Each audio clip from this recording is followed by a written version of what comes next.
at 3 years old, if you look back at your life, um, do you even remember that? Like, do you remember like what is that like being 3 years old? Because you had to get shots, right?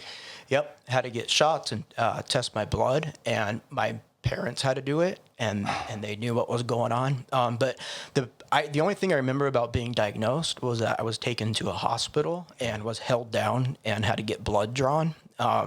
That's the part that I remember about it. Yeah. And then other than that, it became such a routine in my life. I can't really recall anything specific outside of always wearing Band-Aids from poking my fingers and having my blood tested. What, about 3 years ago, I was in the hospital for about 2 weeks, 3 weeks, and I almost died. And I got so many shots on a day-to-day basis for my blood being checked. I had to get, I was given blood, and it got to a point where I couldn't take anymore. I just would rather fucking give up than continue fighting.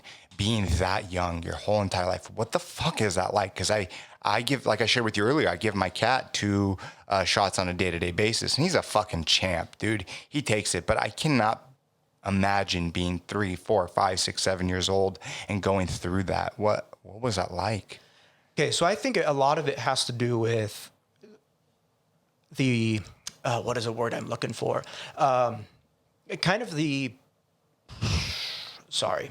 No, it's okay. This is an effect of the medication that I take for the transplant. The environment. So I think a lot of it has to do with the environment that you grow in. So like I was lucky enough to have parents who normalized it, who didn't make it seem like, oh, I was this burden and all these things. So I took my injections every day as needed. My mom says that when I was first diagnosed, I would try to put on long sleeves and pants, so she wouldn't be able to do it. But pretty quickly, I caught on that was my normal, and I never thought really twice about it when I cognizantly remember about it. It just was part of my life.